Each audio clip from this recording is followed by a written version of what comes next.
Hello, hello. How you doing, dude? Not bad. How are you? How are you? It's good to see you. Good to see you too, man. I like this because the last time we were together, we said that we liked it and we should do it again sometime. So I feel like this is us doing it again sometime. I can agree with that. Well, for those who don't know, I am Weazy, and this lovely gentleman is Executive pirate. It's like a well, regular pirate, but with 401k and disappointed shareholders. and an office. It's a nice office he's got there. I see it. I see your office. Yeah, it was lovingly crafted by Darth Bunny Enterprises. Yep, yep, that's right. Like that ship. It gets me every time that ship in the background. Is that yours yourself? Is It's that the company provided? that's the SS Poor Choices. The SS Poor I've, Choices. I've been sailing it for years. And I also wonder if your bird and my bird get together and talk shit. You know, like that's your assistant. I got my assistant. There's like a little like Oh, I assistant bet. network. Yeah, I bet. I bet you they're like our people. It's like the servants get together and talk, like in the old days, like that sort of thing. That's right, dude. That's right. It's like, look, no orange starburst, no yellow starburst. By the way, he's a jerk first thing in the mornings. Don't talk to him for the first 30 minutes. Monosyllabic, if that. All right. Yeah, I believe it. Looking at my bird now, he's just looking around like, dude, don't ask me. I see the same thing with your bird. So yeah, no, I think you're onto something. I think you're making him nervous. So I know we often, well, this is now our sixth episode. Can you believe it, dude? Six episodes already. We're like halfway through a season Episodes. on Netflix. Oh, that's terrible. No, we're not. I like to think we have integrity and we operate from the old school when seasons were like 22 episodes. Okay, I like that. I like that. Any good anime, to my understanding, has like a million episodes per season. So, That's what I hear. That's what I hear. I mean, Trigun was one season. and that has what? How many episodes? I feel like you know. A bajillion. I have no idea. I feel like it's like easily in 30 plus. Now I need to know. Hold on.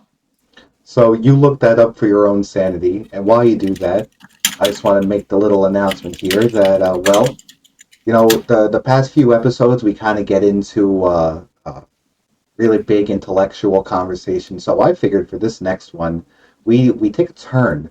We go towards maybe, I don't know if lighthearted is the right word for it, but a little bit more askewed conversation than the ones we normally have. And really, once you suggested it, I felt like running with it immediately, and that is, of course, cryptids. What made you think of cryptids? Is that just something that's always on your dome piece? Are you worried about like Bigfoot and Ah, Nessie? dude, little kid me loved the idea of Bigfoot. Okay, I was always a kid that read like your old school your mysteries of the world, like your Shroud of Turin, your Okay. lady who would write blindfolded, or would write with her left hand, and it would be like spirit writings and just weird stuff like that. Yep. Um, what's her name? Madame Blavatsky. That lady did more for mysticism in her day and age than fucking J.K. Rowling did today. It's wild. Um, like she walked so people like Aleister Crowley could run. If you really want to go out and do the like truly wackety schmackety. Um, and it's kind of funny because I used to read these big like collections, like Reader's Digest collections and whatnot. And I like he would tell me like all these different myths, the Jinn and all of that happy jazz. And Yep. I loved the fantastical. I loved the idea that Ooh. like the very very core concept that like speaking of J.K. Rowling, Harry Potter touches on, or Artemis Fowl if you read that series, or any of that. Like the idea that the mystical, that the lost aspects of the world, fantastical, are right there below the surface. Sometimes literally, sometimes behind a glamour that you can't see. Yeah. So the idea of there being cryptids, like because for me it started with the OG Nessie, Nessie, Yeah. Loch Ness monster. The idea that there's a fucking dinosaur out there still alive made shit. See, I'm getting all excited. Made young me very excited to the point that like I know it's a genetic thing because my youngest knows more about dinosaurs than anybody I've ever met. This kid, I could ask him to rattle off a handful of dinosaurs right now, and he'd name ones that like give me 5 that are not in Jurassic Park. He'd be like, blah, blah, blah, blah, blah, blah. Yeah. Like it's wild. And I used to be that way whenever I was a little kid. So the idea that there was still a dinosaur out there, still a dinosaur, or Bigfoot, something crazy, something mystical that would make all the adults go, oh shit, I had no idea. You know, it's just fucking fascinating. It was just another extension of that mystical, whimsical, magical, just out there. And so, like that right there, you were touching on it in and out, and then that sense of wonder. I think that's just like an innate human. Like I'm already in trying to intellectualize the thing I didn't want to, but man, I really do think that there is something us as humans, as people, like that. There's a draw to that we don't actually know, and it's not even like in a very little bit of research, but most of my just experience in life and thinking back, almost every cryptid is like not evil, but like bad or spooky or scary. There's no like I don't want to say good cryptids, but like none in the light. You know, they're always like in the shadows and scary. I can give you a good one. Ooh, go ahead. Give you a good one. I can't remember the name, so I'm gonna give me a moment to look it up. But I like the ones because there are good ones. They usually tend to be more fey in the sense of like mischievous. Oh, sure. There's the Swedish fucking that's the horse that comes around and it insults you in rhyme, and if it wins, it gets to drink all your beer. It's like Ludwig or something like that. First off, to comment on Wraith, yes, skinwalkers do absolutely count, and that's like one of those examples of like, I guess now times ones, because that was something I was going to touch on before, is like most legends are ones that everyone almost alive, they were born with them pre-existing, and it's something that we as people have so much fun handing down, is like the legends of super spooky things. So skinwalkers, I don't know if maybe just by title it's new, but that's definitely one I didn't know as a kid, like at all. I didn't know that one until it became, I guess once the internet blows up, everyone gets to share their own versions of their locals, which is something else I wanted to get into tonight was, local legends versus national and international and stuff like that. I withdraw. It's a thing that people wear. It's never purported to be an actual beastie. But I do have a theory. A lot of cryptids come from, and I said the word earlier, fae. Most stories about the fae, fairy, seelie, whatever you want to use, are not nice. Like the very concept of changelings, they are these beasties, these fae creatures that are left in children's cribs whenever the fairies steal the actual children. You have, the old adage of when you meet a man on the road, count his fingers, lest you be unknowingly dealing with a fairy. This goes like way back. I love reading up on fairies, the whole fairy lore across like various civilizations. Fascinating because there are rules to that stuff. Like you don't, like if one of them asks you for your name, you don't give it to them because then you won't have a name anymore. And I wonder if humans need that as part of like the proof. They're like, oh, there's rules to it. Like it makes it official, right? That it's not just this purely chaotic thing. You can almost study it, and you can not put it in a box, but like really start bringing shape to it. Is that there are these hard truths when it comes to these legends and legendary creatures. Do you like Norse mythology stuff? Freya's sleigh, whatever, chariot, however you want to call it. Her thingamabob that she rode around on, litter even, was pulled by big-ass cats. Yes, like a team of them. Those cats are a cryptid in themselves. I just can't remember the names. Skulka cats. Like in that area, you still have people pointing out like, oh, there's big cats. Like the fucking Scottish, we're talking about the big black cats in the moors for years. Yes. Or the skinwalkers is a perfect example. The skinwalkers are scary because even if they don't exist, we have a natural innate fear of things that look human but aren't quite. It's the uncanny valley. You know, it's like it's why like you go back and you watch Final Fantasy: The Spirits Within, and you're like, that's good CGI, but I don't like it because it doesn't quite cross the uncanny valley. Your brain rejects it. Like at your core, you're like, I don't like that, but you don't know why. Yeah, right. There was a really cool meme about that. It was talking about aliens, and there's something humans aren't. They don't jive with big sunken eyes, round sharp teeth, big head, little body, and smaller. Like thinking about it abstractly, you would think that we would be afraid of things bigger than we are.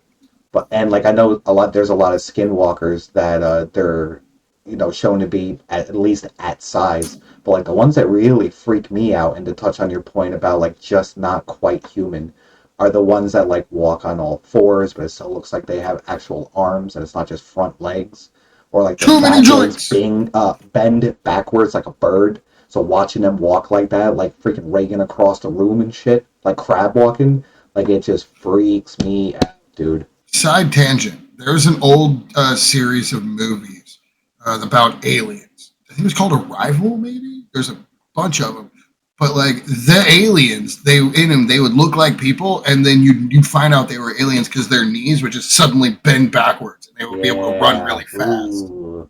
You said that, and every time I think of something like that, it just makes me think about those dudes just knees popping backwards, and then they just run off all weird. Someone in my chat is pointing out like we might have once had that as a natural predator. Like, and those are the specific features that we remember, and we see like even nowadays with actual animals and things that we know are a danger, we recognize them in nature and equate them. Like people who don't like I forget the phobia name, but it mimics like a honeycomb hive where you see all the holes all next to each other. Like that freaks people out. The eyes and teeth and stuff like that. Like we see it in our brain, our caveman brains are like that bad. Certain colored stripes Don't like it. stacked on each other. Yeah, I don't like it. No me gusta. And I like the point out like Wendigo. Wraith Angel here brought up Wendigos, and I like the idea because you have two very separate groups of cryptids.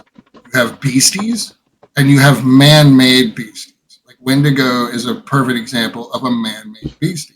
Yep. What's the story of the Wendigo? You've got a dude who, whether it's a Native American or a settler or somebody, but a person who consumes an insane amount of human flesh and ends up going, devolving into a cannibalistic person who that's all they want to eat. Rail thin, like they're all consuming hunger, but they're rail thin. They can never eat as much. Literally gluttony personified. And I feel like a lot of these, if you want to go, we want to go full. Allow me to put on my break out my FBI X-Files badge here for a moment. Yeah. What's to say fairies weren't really a thing? Like, not like little pixies like Tinkerbell, but like the Fae weren't a real thing way back in the flipping day. And we barely survived. Are you familiar with the SCP Foundation? No, can't say that I am. Oh, that's a great rabbit hole to go down. I can't recommend it enough. To put on, again, to break out my cane, wherever it is. I was reading this back when it first started. But it's basically like Warehouse 13, something like that. Like shadowy government organization keeps everything, non-mundane, hidden. They contain, they secure. That's the SCP, secure, contain, protect. They secure the anomalous, they contain it, they protect the general populace. But at its core, it is a horror, fantasy, science fiction, collaborative writing effort. There is no true canon, but whenever they break into a new block, like 1 to 1,000, 2,000, whenever they break into a new block, they do this whole competition where everybody will post what they think the number 2,000 should be. And then whichever one gets the most votes or whatever becomes it. The one that won was Bigfoot. And the way that the point of the whole article was that Bigfoot was a pre-human civilization.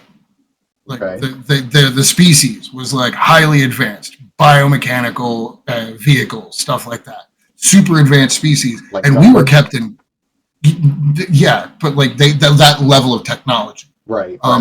we were kept in like, you know, zoos and shit. We were an oddity until a few of us got a hold of something, that one of their weapons, whatever, and it brought them intellectually down to the level of an ape, and we took over as the dominant species. And then fast forward to today, the species is still out there, but they're isolated. You know, Yellowstone, stuff like that. And Right. what makes it scary, what makes the whole turn of the story, is that a few of them have been found coming forward and leaving like carvings into trees and whatnot, saying like, "Want peace? We remember." Stuff like that. Oh my. Like, and that's terrifying, Ooh, right? that's so Like, terrifying. what if Bigfoot is like predates us as a species? They were in charge before. We overthrew them. We have taken over. And then thousands of years later, we don't even know our history anymore. And now they're starting to remember. Oh, dude, does that make us the Rise of the Planet of the Apes? Why do we keep telling those kinds of stories? Yeah. What is a popular theme in ancient myth? Man rising to divinity. Yeah. You got your Gilgamesh. You've got, even in modern day, your flipping Talos, you know, and it's the same thing. And like to circle back to my original point, what if the Fae were like that? What if they were like a dominant force in our world, on Earth, and we fucking wiped them out? There's historical evidence that there was a race of smaller than average people that lived in what, Papua New Guinea or somewhere like that. It was some like I know what that general area of the world that we just outright wiped out. Right. We killed them all off. New Zealand, maybe? I could be wrong. Anyway, but like that sort of thing. Ooh, I like stuff like that, man.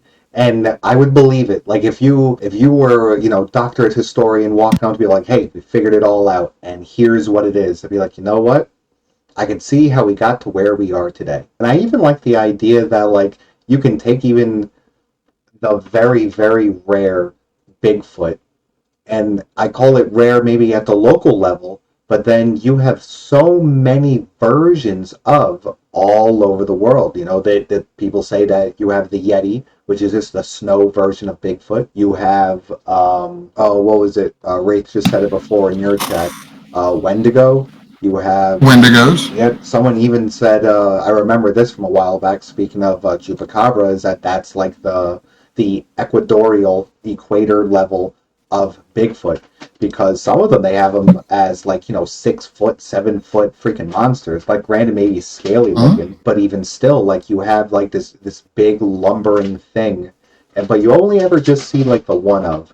And I remember seeing videos is way back in the day. You know, you have like your Bigfoot aficionados, shout out Violent J from the Insane Clown Posse, who like actively go out looking for, and whether they believe it to their core or that's just them, you know, making a TV show, it has to come from somewhere. This is me getting on my intellectual soapbox again. Even pure fiction writers, people trying to make up monsters, like even the creation of like the original thought of Fae and monsters and any type of cryptid. I like the idea that the human brain cannot make up a face. If you ever dream of a face or think of a face, it's one you have already seen before. So I find it interesting, just the creation of fiction, that it's come from somewhere. And maybe going back to your point before, what have we seen in our past to make us, at least maybe for our own entertainment, make up these types of monsters and creatures and things, like even ones that aren't trying, I'm gonna get you in the dark, like where did it come from, and like what, and to maybe bring in like say dragons are everywhere in lore of the world. Like you go to South America, they have them, the Orient they have them, in Europe they had them, in Africa they have, like everywhere throughout history have dragons in their list of shit trying to kill us. And I find that interesting that even way back when you didn't have the internet to connect everyone, and only a couple peoples had boats going all over the world, how did mass humans come to the conclusion of a flying lizard that breathes fire? Like I like that train of thought too, you know? You know what I'm willing to say is probably the first cryptid? Ooh, lay it on me. Are you familiar with the questing beast? Why does that sound so familiar, dude? Because you just brought up Arthurian legend. I got to get past it. It's also like in card games and stuff. So like I look up questing beast and it immediately pulls up a Magic the Gathering. That's where I know it from. Hold on. Questing. Oh yeah, dude. And he's a monster. So like even there, like I didn't know that Questing Beast is not an original thought to Wizards of the Coast and Magic the Gathering. No. And it's a Hydra. It's a little Hydra. The questing beast is it is described as it's from Arthurian legend. It's a cross animal monster appearing in many medieval texts of Arthurian legend and modern works inspired by them. In the French prose cycles and consequently the quasi-canon Le Mort d'Arthur, the hunt for the beast is a subject of quest feudally undertaken by King Pellinore and his family and finally achieved by Sir Palamedes and his companions. The strange creature has the head of a snake, the body of a leopard, the haunches of a lion, and the feet of a hart. Give me 1 sec. I don't know what a hart is. A hart is a male red deer. All right, stop right there. What can you think of that has a snake-shaped head, the body of a leopard, the haunches of a lion, and a body? And like, okay, so instead of like thinking like a cat-like body, these are physical descriptors. So a snake-like head, which you want to go ahead and go with a head. What do they usually do? They toss on the neck. Body of a leopard, spotted. Haunches of a lion, meaning it has that curved haunch, and the feet of a hart, cloven hooves. What does that sound like off the top of your head? I was going to steal Rate's answer and say chimera. What if I give you a more mundane answer? A giraffe? Tell me a giraffe. Are you talking about a giraffe? Yes, sir. Oh, I love that, dude. I love that. Look at that. Look at that. Spotted, angular head and neck like a snake, cloven hooves, but it has the haunches of a lion. But it is described in such a way that you get, when you look it up and you talk about it, that like, look, this is like an old wood carving. Like, this is what they thought the questing beast looked like because of how it was described. But realistically, that is a very, apt creature from that description. Ass creature, dude. Them things are so weird. Like now, imagine being some fucking 14th century English dude who's never left England. Your idea of leaving, like going anywhere else is the mystical land of Avalon, which for all we know could have been fucking Ireland. Imagine this dude seeing a giraffe. What is he going to think? That is a questing beast. I have no idea what that is. Some noble visited Africa and brought one back. Yep. Which is actually, believe it or not, also believed to be the source of those big black cats in, the moors and whatnot. It's thought to be escaped circus animals, or a noble back in the fucking day brought a panther back from somewhere, and it's just bred. But no, I think the questing beast, circle all the way back, is our first cryptid. And you bring up such a good point. Like, I was trying to think of like to try to jump into that part of the conversation with you. Like, imagine an Englishman seeing a giraffe for the first time. What would they say if they saw a rhino? It's like, oh, would that be their unicorn? I was like, yeah, it's got a horn, but that ain't the body of a horse. I feel like an Englishman would at least be able to differentiate.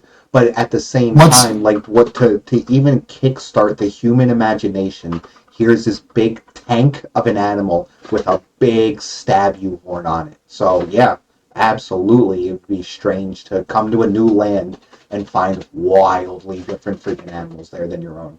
Birds too. That's an interesting one of like voices in the forests, is you hear some of these, especially tropical birds, the ones that you can tell when they've been around deforestation, because there are birds that mimic the sound of construction and the sound of trees falling. So imagine, dude, imagine. Birds can talk. Birds can talk. Birds can talk. So imagine being a biblical dude and you're out there and you're praying, you're doing whatever it is, you're out for just a walk. And the trees are talking to you, man. The trees, and it sounds like your buddy Steve. Come on, come in. Yeah. I read a Tumblr post a while back. It's funny. There are some of these things that just live in my head. It's like, yes, city folk, we hear the weird noises coming from the woods at night too. We're just not dumb enough to go and investigate. We close our doors, we shut our windows, and we ignore that stuff. And it's funny because what do most Native Americans, or not Native Americans, but Native American myths have to say about, for instance, skinwalkers? The thing that can be, pretends to be shit that it's not. Don't talk about it. Don't acknowledge it. You're not supposed to bring it up at all. And is that because they think that's where it gets its power from? Well, that's an important thing. Belief is power. There's a lot of power. Yeah. One of my favorite quotes comes from Borderlands pre-sequel. That story is not true, but a story doesn't need to be true to be believed. It just has to be told. I tell that one a lot. Oh, I like that, dude. It just needs to be told. That's one of them histories written by the victors kind of thing. What I want to get into next, I know we got a lot of people here. We're all video gamers here. We all like to do a stuff, and a few of us like to do a thing. Part of this, and keeping it a little bit, close to home with being video gamers, a big topic of conversation is going to be some of the monsters from Fallout 76. For me, hearing about Mothman was not completely new, but it is definitely not one of my original local legends. Like, Mothman is definitely something you'll hear, as the superhero, but when I first heard of Mothman as a superhero, I just thought that was just a dude who was mad that he didn't get the Batman title. That Batman was already taken. When you go to name a character, you have an idea, and you want I'm going to be Batman, and then you go and you hit OK, and it says his name is already taken. That's what I thought Mothman was. And the tick. But I digress. In Fallout 76, one of the big main characters is the right word, but entities in the game, one of the big names is Mothman. Again, it's not my first time hearing it, but I knew pretty much none of the legend. And I have to tell you that the internet did not disappoint when I went to go looking this dude up. And especially with the pictures. Mothman, if you never heard of Mothman before and you close your eyes and you hear the word Mothman, the thing that pops into your head is 100% what pops into everyone's head. And he's always a big, muscular dude. It's not like a little skinny dude that has moth wings. It's no, this dude is not one you'd want to walk down a dark alley with. He's just going to knock your teeth in. Oh, I'm teeing up Mothman. I brought up how, we're video gamers here, so I figured we'd dive into the 76 monsters. And the first one is, the flagship, if you will, Mothman.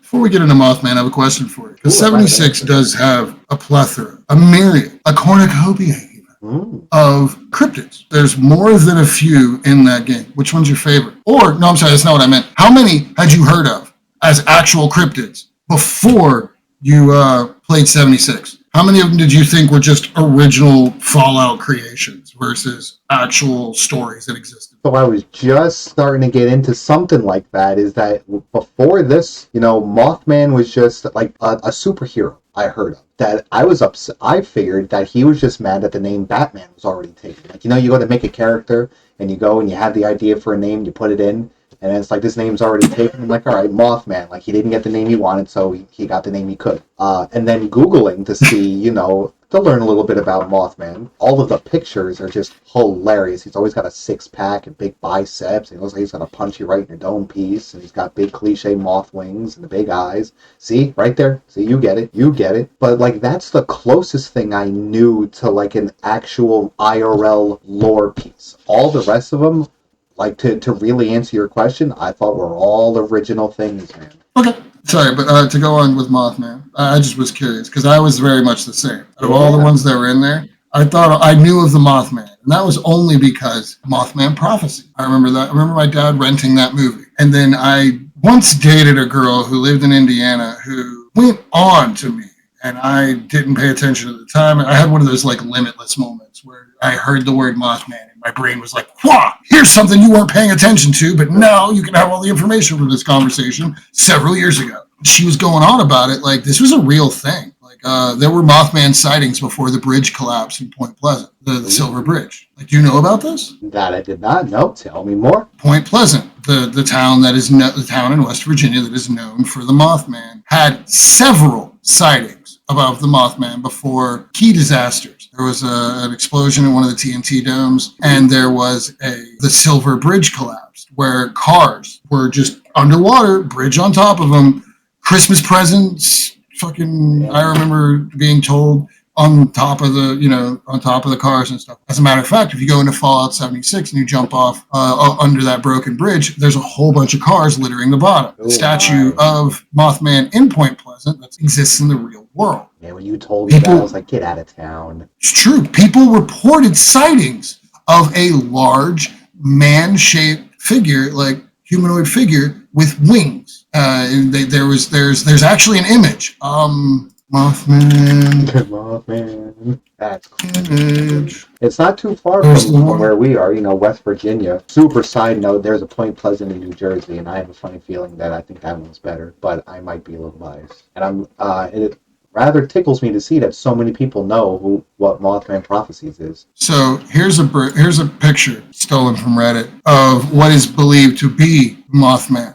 Oh my This is goodness. from the Silver Bridge. Like this is apparently the Mothman picture. Now people will say that it's actually like if you look over here, this piece of the bridge peeling and falling off. This is like right before the break. And they're saying that that's what that is. But people are also saying that that's the fucking Mothman.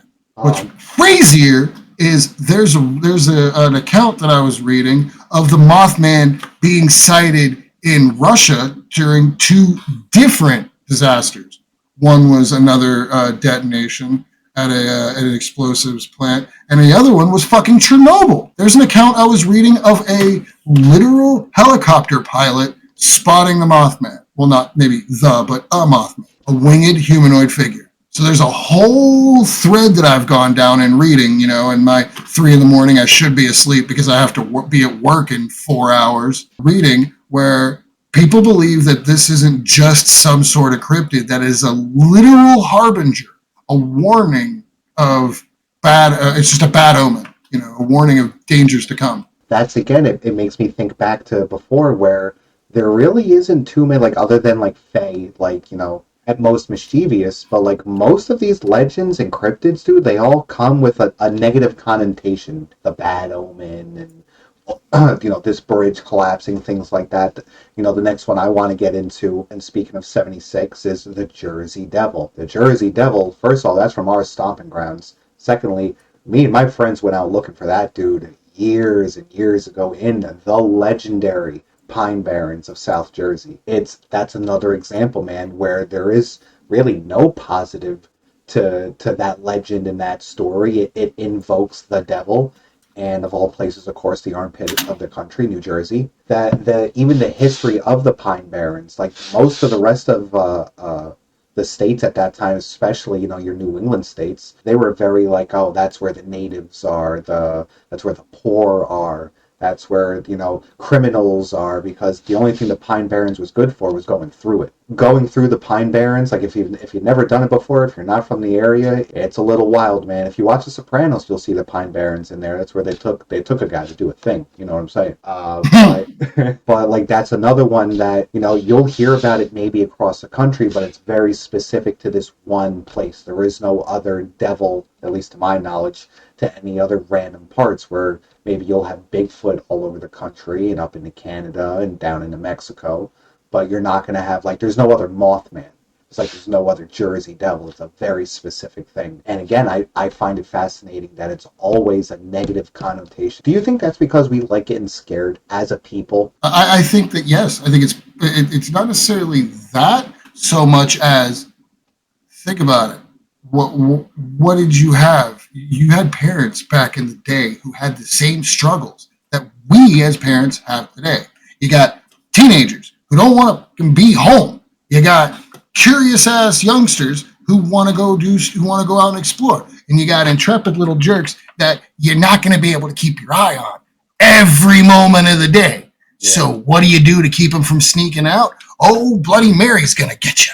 Or, oh man, Spring-Heeled Jack is out there. Or the Jersey Devil, and every time a story like that is told, it gets embellished. So then what was probably a dude who could jump really well, who was climbing up onto roofs and messing with people, or perhaps even a wackety schmackety inventor with some spring shoes, turned into this legendary prankster / maybe even a demon. It becomes this whole thing. What could be a simple photo of a bridge collapsing in a very tragic moment is instead turned into a photo of this winged guy. And you think that makes it easier to like swallow in the horrors of those realities where it's like, I can't believe a person would be responsible for this. It must be some type of monster that we don't even have the power to interact with. Does that make the information easier to swallow?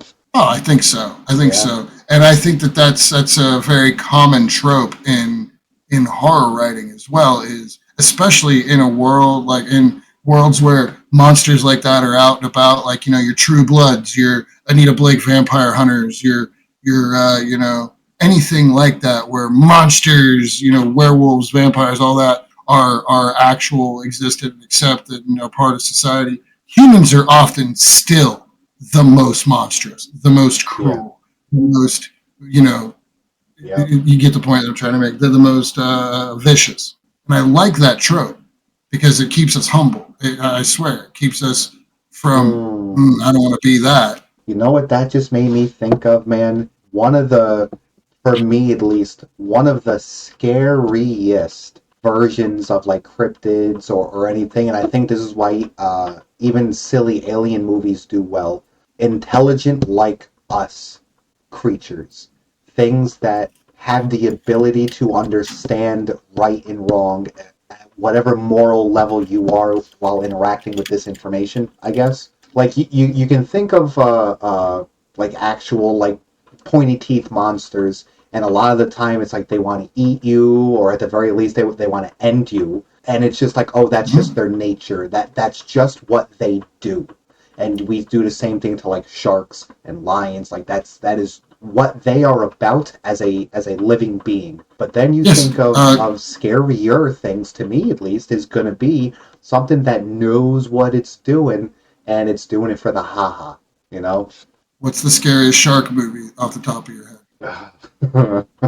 What was it? Jaws 2, I would say, because that one was like almost out for revenge. I got you. For me, it's Deep Blue Sea. And it's because Ooh, they make the sharks smart. yeah, that's scary, dude. Again, smart like us. They know. It's when as soon as you give a beastie that Palpatine like capacity for malice, where it's like, yes, I just don't have any plans. I just want to sit here in the dark and cackle with my spooky friends. Enjoying being evil. It's like, oh shit, that's truly terrifying. Like the Grafton monster in Fallout New Vegas was something that I didn't think existed.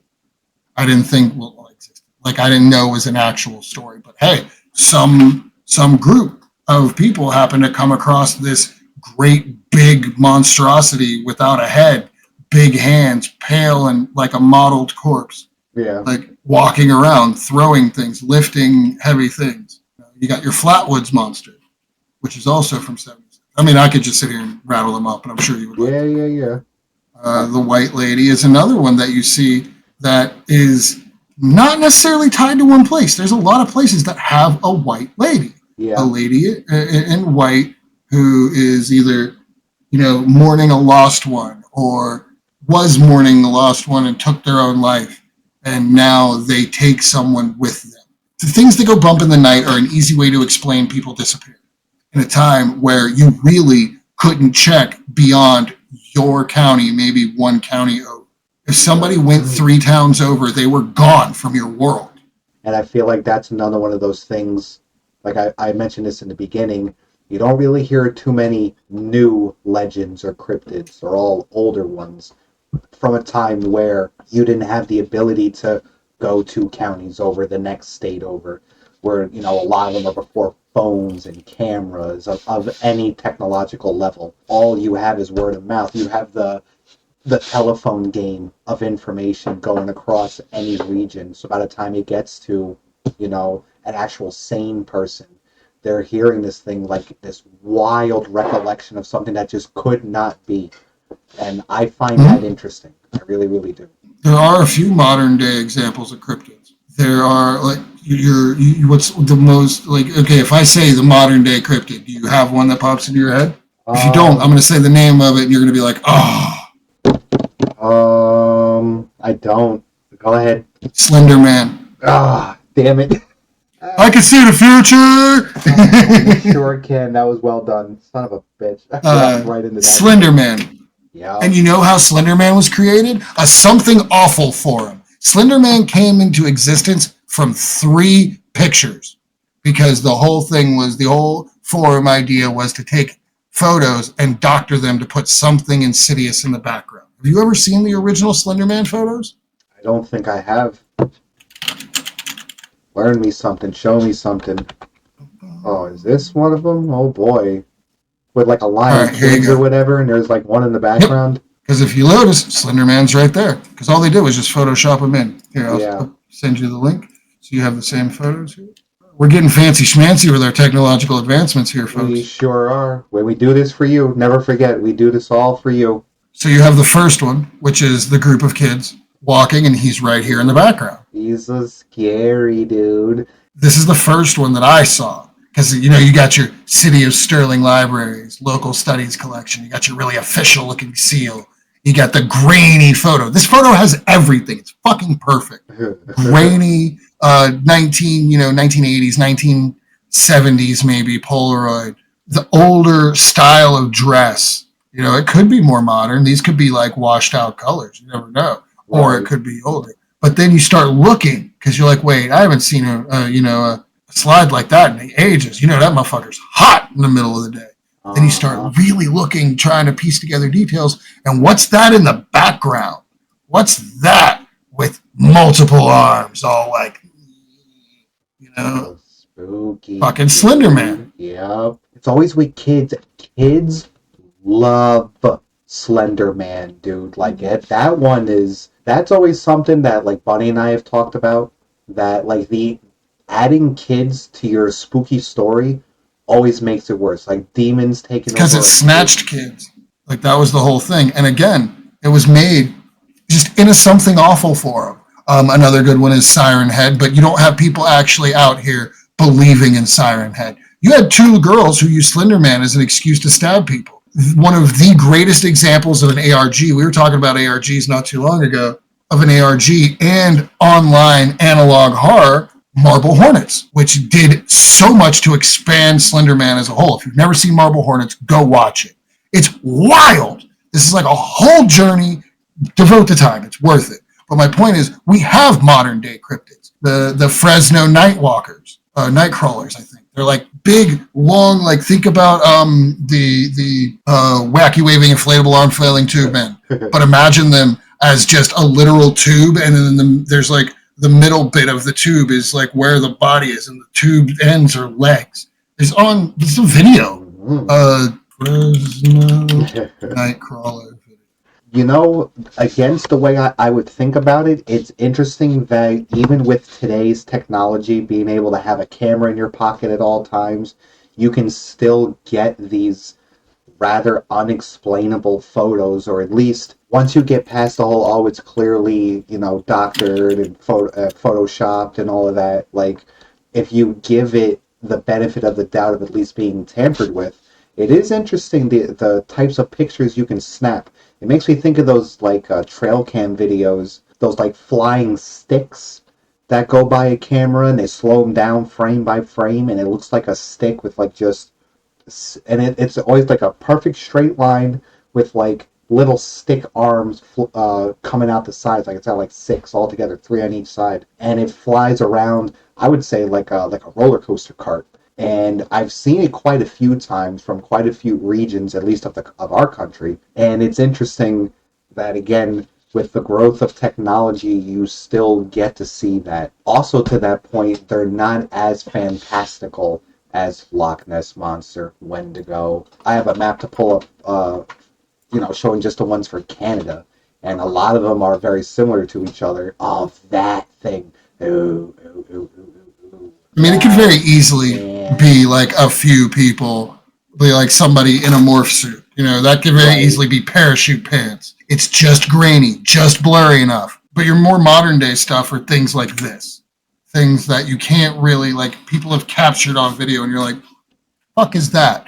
The Phoenix Lights, stuff like that. Ooh, Things yeah. that are on video that we can't quite explain. Nobody's talking about that whole thing that happened at the mall where they were saying it's a bunch of teenagers were causing a scene. I don't remember which mall it was, and it was all over the internet that there were like weird non-human things there, and that like I gotta find this. I wasn't prepared to go off on this rant, but my It's point is okay. there are like there's a huge cross section between aliens and cryptids. Your Yep. Flatwoods monster is either thought to be some sort of alien or some sort of beastie. Is it as smart as an alien would be? Because I always picture aliens are always by default a smart creature because it got here. It took whatever technology to get themselves from where they were to where they are now. Do you think Our that's government accurate? acknowledged aliens existed. Wild. They were saying it on C-SPAN. Whole Senate hearings. Yeah. Straight up, it's on YouTube. You can go and find it. I do think, though, that it is that there's definitely that they're smart, way intelligent. The amount of energy it would take to go from from Pluto to our planet Yeah. is just it's mind-bogglingly insane. So for any alien species to go from anywhere else to here, that shit's intentional. They are at a level of intelligence that we just haven't reached. And it's funny because, again, you go all the way back and we talk about like the Anunnaki. Like there's a lot of people that say, like, whenever you go into that, like the whole, those group of people tend to bring up that they were actually aliens. So it's all like we are just a genetic playground, like, oh, we made a thing and we're a giant petri dish. I don't know what to believe. I don't really care. It doesn't matter whether, God put me here or alien dude with a barcode for a name decided that he was going to put a bunch of things together. And now hundreds of thousands of years later, here I am. It doesn't matter. I have to pay taxes. I got a kid upstairs that's going to want breakfast in the morning. And the sun keeps trying to burn holes in my damn skin.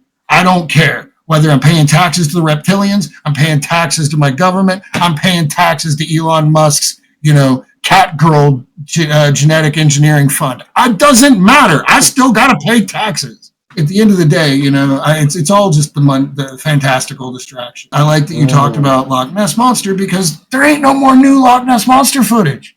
Why? Because the Loch Ness Monster probably never existed, or if it did, that shit got quietly bundled up, and we would never find out. One I did want to touch on from Fallout 76 that I bet you didn't know. Well, I think I might have mentioned it because it's not technically a cryptid in the game, but the name comes from a cryptid.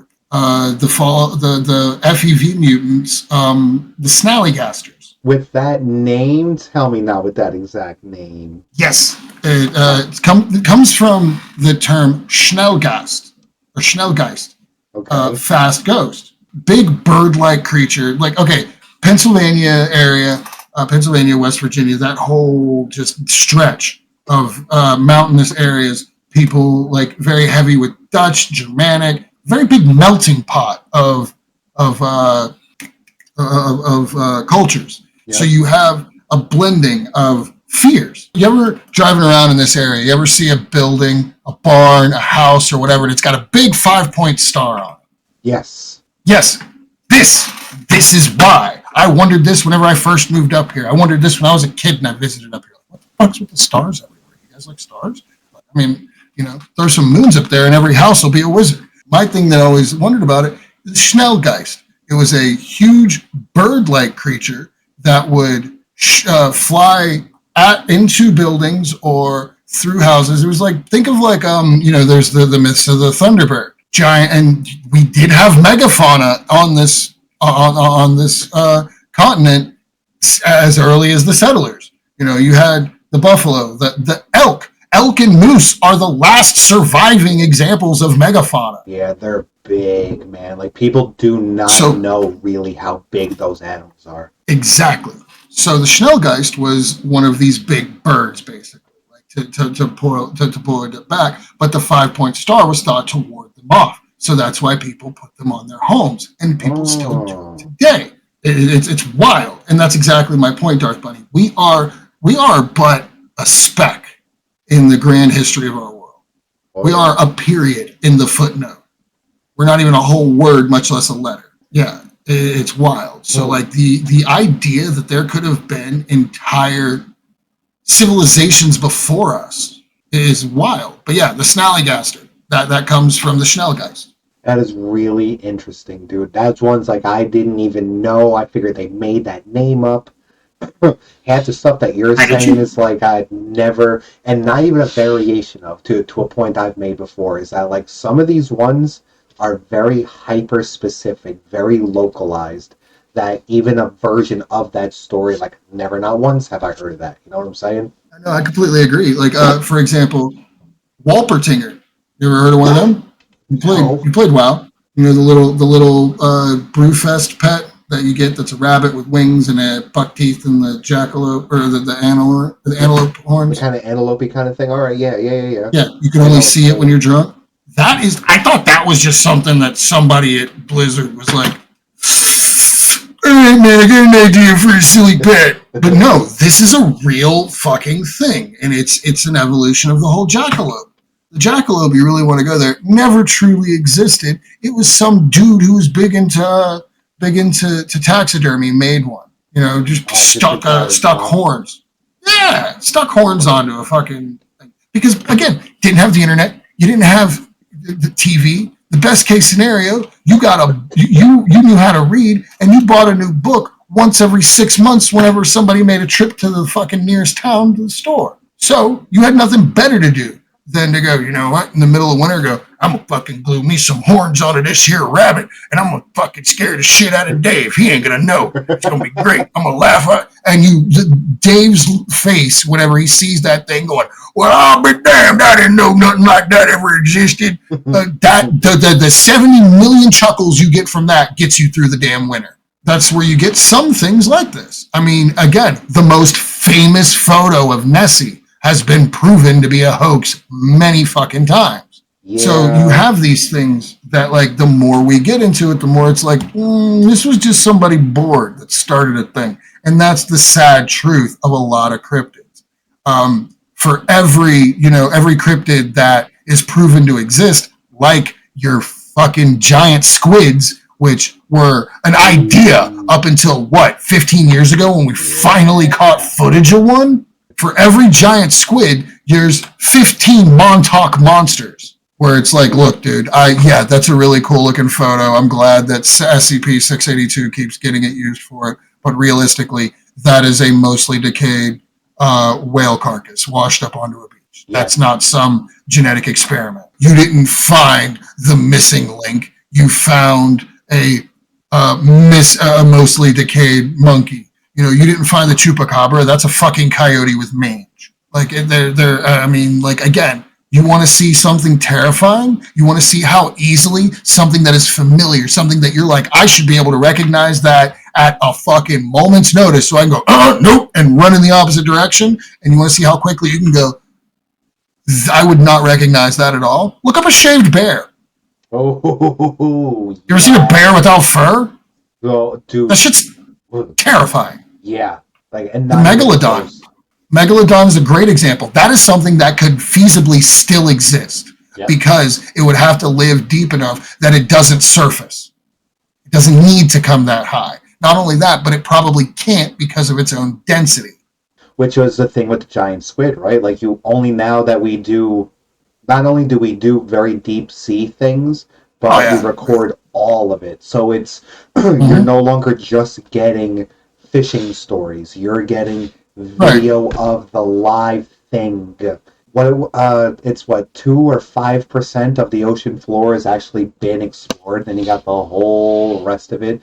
They dig miles underneath ice and they find a whole ecosystem's worth of stuff. It's such a fascinating concept that 30 years ago they made an entire TV show, like the Star Trek equivalent of underwater, Sequest DSV. Okay. That's all about this big, super, hyper advanced submarine, and these guys are like, they're like an outside of the military kind of like thing. It's like basically the Enterprise, but they're a submarine and they're exploring the ocean because we don't know what's down there. Yeah, it's really cool, great show, check it out. But yeah, the idea of the ocean can have any number of beasties that we're just like, nope, we don't know anything about it. Look at, for example, look at the crocodile. That shit hasn't changed in millennia. The alligator, like there's variants, sure. And we're discovering new animals every day. God's out here like, hey, new generation of Pokemon bros. There you go. We'll just sprinkle these bad boys out there. Fucking gators? Gators ain't changed. The only thing they've done is gotten smaller. And even then, you leave them in the same pond with enough food for long enough, they're going to get fucking big. Like gators in the New York City sewers. They're not wrong. They've been proven. It's been proven that they're down there. Shit's wild. Quite literally. That's the thing, too, about over time, at least one of the things I know about, like, the history of the Earth is that I forget which era, but our atmosphere has lost a couple percentage of oxygen by and by, like our actual the mix in Yes, the air that we breathe. It's mostly there was nitrogen. more vegetation, so Yeah, like animals had a more rich atmosphere to breathe, and things could get bigger. things could get bigger. It's actually one of my favorite little historical anecdotes. Genghis Khan was responsible for the deaths of so many people. The air quality on the planet got better. Yep, because less people were burning fire. That's absolutely insane. That is Like insane. that. Imagine Ooh. you kill so many people that you're like, damn, would you taste that air? Was it like 10% of the world population he annihilated? Yeah. That's a lot. Not only that, but if you're a white dude, there's an 80%, or no, I'm sorry, an 8% chance that you have his fucking DNA in you. Yep. Ugh. Ugh. Yeah. What were Wild. what was that dude afraid of? What if there was a cryptid that dude was afraid of? What do you think it would be? Giants probably. Ooh, giants is one. Giants. You see them everywhere. You do see them everywhere, and like that was the point I was going to make, is that you do see them everywhere, and they're always like big glug motherfuckers, right? Like even in Skyrim, they're the more what I would say the more believable. Yeah, they're passive aggressive. They're dumb aggressive.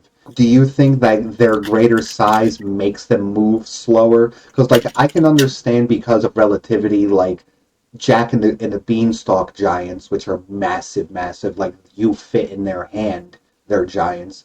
But then you have like 10 to 12 foot tall humanoids that yeah, like Skyrim giants.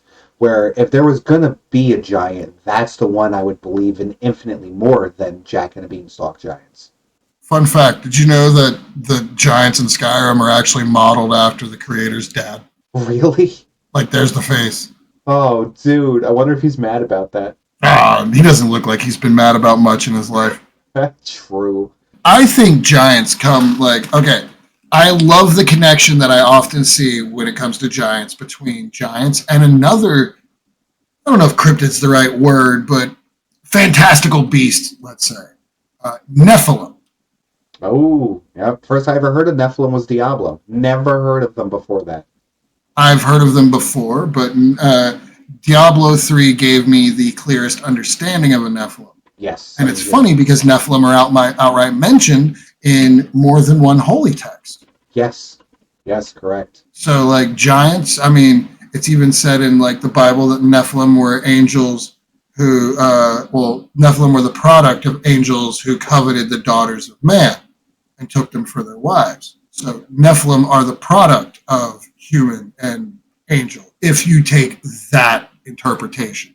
What's to say that these aren't, again, go back, you connect the dots to things like the Anunnaki, these very personal gods, like these not vague descriptions. Like, I'm gonna ask somebody to give you a physical description of Yahweh, of God, and most people will give you the stuff you see in like Family Guy and whatnot, the guy in the sandals with the beard.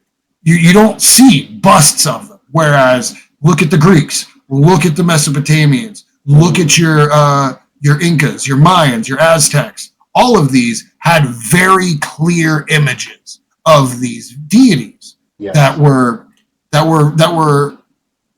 consistent across great distances.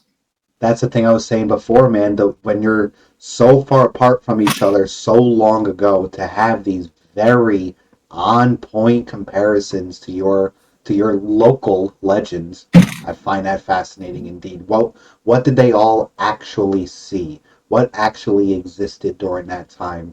That was their giraffe, Vlad Tepes is another great example. There is a man whose acts of barbarism were so depraved that the stories had to be embellished so much further that he became a literal demon or demonic monster. He became a literal creature of the night because, again, through the act of telling the stories, everything gets more embellished and more embellished. Well, dude started at 11. Where do you go from there? Oh, he drinks the blood of maidens in the night. You already had nobles pulling that shit.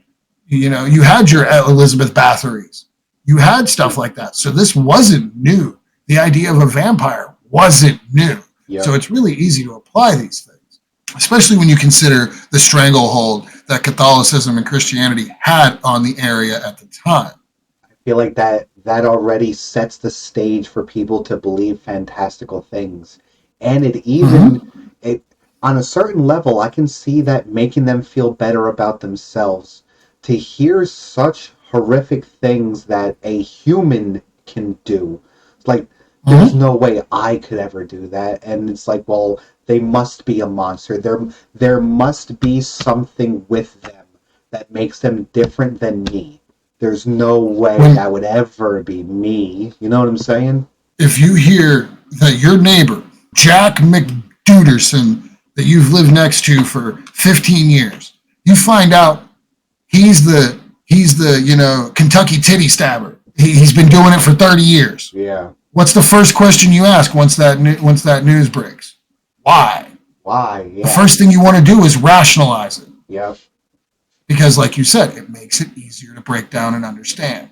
It's much easier to be like, there's something wrong with him. He had to be sick. There had to be divine intervention. There had to be some mystical force. He had to be cursed. He had to be a monster to make it the acceptable to your brain that he would be out here stabbing titties for 30 years. Right. I can absolutely see the justification in making that, putting separation and distance between like actual evil, perceived evil, whatever you would call it. And even then, like I would imagine, well, Wendigos I know, but Chupacabra is that like they're killing farm animals, like they're doing real life damage, and like they're killing them and not eating them. So like even like the beginnings of rationalize like, well, a mountain lion didn't do that. A mountain lion doesn't just kill; it's going to kill to eat. So this thing hasn't been eaten; it was just killed. Like there's this need to fill that void of maybe a perceived like pure evilness. Like they do it just for the LOLs, whether they're human, whether it's an animal actually doing it. That there's no way my current understanding of this creature is so wrong that like I missed all of this. No, it must be because they're an actual monster. They've been possessed. That is their actual nature, which is different than my nature. And to bring it back to, we want to rationalize these things because we need to understand it. People are not fit. People like to be scared with like scary movies and scary stories. The thing that actually scares them is not knowing. We fear what we don't know. So we have to put something there just to ease ourselves, even if it's so fantastical and scarier than not knowing. The Jersey Devil sounds scary as shit. I would rather not know that that exists, but we needed it for something, you know? Ask yourself too, what a lot of those American cryptids, they come from around the same time. Like take the idea of the Schnellgeist. What's more terrifying to a bunch of people who have never encountered anything like that than a fucking massive bird? We can't fly. We don't like things that can fly. We can't fly. And this thing is big enough to snatch a person. So what do? Of course. So you do have I do believe that, again, for every Vlad Tepes, for every Wendigo, every man-made cryptid, man-made monster, we have our Humboldt squids, our giant squids. We have our coelacanths, things that were thought to be extinct, but then somebody caught one. And it's like, oh yeah, this thing's thought to be extinct for 30,000 years. Well, here's a living example of this fucking fossilized fish. Like, for every one of those, there are real things that we just haven't fucking discovered yet. So what's to say these settlers weren't dealing with remaining megafauna? What's to say there really wasn't some big fucking bird flapping over West Virginia? What's to say there wasn't a bunch of them? And then all it took was a handful of, a concentrated effort to kill these things, and then they're just stories. Yeah, mammoths. Mammoths. Oh, I saw you. You brought this up before. Like, people are unaware of time frames, like things going on at this time. Was it Anne Frank and Martin Luther King born in the same year? Jack the Ripper. We just had him mentioned. Jack the Ripper and H.H. Holmes happened at the same time, and a lot of people don't correlate those two things. So megafauna were around like right up until a stone's throw of history ago. But it's long to us because we've only been writing shit down for like 5,000 to 7,000 years. Barely even. So what? Maybe mammoths were 7 people ago. Mammoths were 7 people ago, dude. I just pulled the number out of my ass, but it sounds right. Let's see, mammoths. I want to know this one. I actually want to know this one. When was while you're looking that up, the answer to the question that I posed at the start of the podcast about Trigun, and I guess 30 episodes. It's actually 26. Really? Yeah, 26 episodes in the first season of Trigun, which was the whole show that we got. And see, that sounds like a healthy amount of episodes for a season or something. You can really tell a story. You can have some filler episodes. You can have episodes that focus on side characters. Yeah, I agree. It's how you get a fleshed out world. So here's that time correlation thing, is that mammoths existed up until 1650 BC, which is over 1,000 years after the pyramids at Giza were built. So the pyramids existed for a millennia at the same time as woolly freaking mammoths, dude. So that's what, 3,600 years ago, which is 60 people ago. Famous people from that era. Yeah, Sir Francis Bacon, Charles the First, Oliver Cromwell, Anne of Austria, William III. William Penn was born in 1644. William Penn was, 6 years old when the last mammoth died? Like, say they died in 1650? Like, this is wild. So those are AD numbers. The mammoths were in the BC numbers. Well, then I'm going to shut up. I don't know about stuff before coffee. Brilliant. You just came up with that. Yep, there it is. So, like, Egypt is northern Africa, maybe. Yeah, they would have had elephants then. So, do you think them seeing an elephant, or a mammoth, which is just a very, very hairy elephant, would have the same impact as, like, say, I would imagine there is some type of European settlement going on during the 1600 BC, or what is that, 16th century BC? You can answer your own question. There's a historical precedent for it. The name Hannibal, whenever you not apply it to fucking, Hannibal Lecter, is often used to apply to one man who is famous for what? Don't you Google it. I'm not Googling, I'm Googling something else. What was Hannibal known for? Crossing the Alps with elephants to sack, was it Rome? I don't remember who he was fighting, but like fighting this big force. I think it might have been Rome. He won with only a handful of his elephants survived the trip, but he still won because those people had no idea what the fuck they were fighting. I mean, imagine going back to like Russia and dropping a handful of tigers onto somebody. To go to the more fantastical, that's literally the entire point behind Death Claws in the Fallout universe. They were created by the government to be hunter-killers that were released into population centers. Oh, I didn't know that. Oh, that's not nice. Yeah, Death Claws existed before the war. They were made by the U.S. government.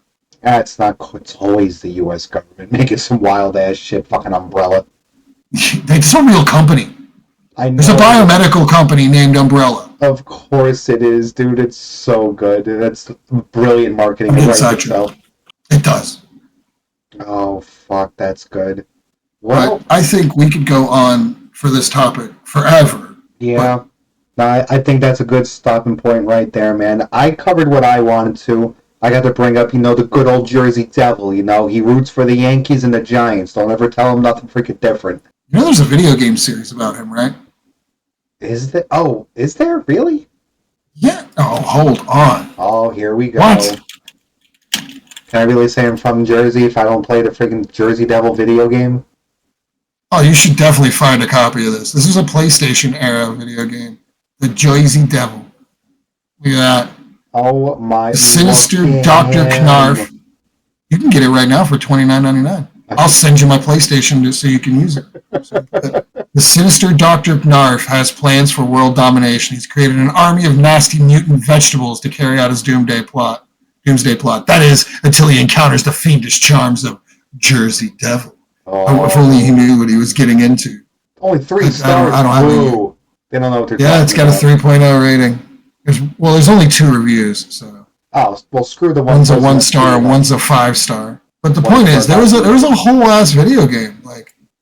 He, like most heroes, the devil is a mysterious creature. Like most heroes, he's able to punch his opponents, but he also is capable of performing a jump spin. Being a winged creature, he can glide. His character, as well as the game he originates from, are named after a cryptozoological creature known as the Jersey Devil, a demonic creature hailing from the New Jersey area. His name was Mike. Leave him alone. The eastern coast of the United States of America. Despite this, the character has little to do with the creature itself. Oh my god. Was he wearing boots, by the way? He looks like he is wearing red boots, yes. Yeah, no, those are Timberlands. If he's from Jersey, those are Tims. He's rocking Tims. He's got a belt, too, implying that this is just an outfit. I love that's a Gucci belt. Again, he's from Jersey. Like I said, his name's Mike. He's just out looking for a good time. That's it. Nothing more, nothing less. You have some questions? Get out of here. How's your sister? All right. I think, like I said, I got to cover what I wanted. I was just saying, I like where we stopped. I like this whole conversation. This was a lot of fun. We could do a Cryptid 2 episode, realistically. Yeah. Yeah. You could pick a section of the world. You could literally just go Japan and talk about their cryptids, and we could do hours and hours of content. We could spend 20 minutes just talking about the lady that apparently lives in gaps, and if you make eye contact with her, she reaches out and yanks you into the gaps. And I'm not talking about the fucking clothing store. I'm talking about the space between your couch and the wall. Yeah, see, now I'm going to be freaking out. I've never heard of that one before. You see? Don't make eye contact with her, buddy. I'm not going to look at her. I'm just not going to look at anyone. No eye contact with no one. You get what you get. That's all you get. All right. All right, man. Everyone, have a great night. We'll see you in the next one. See you in the next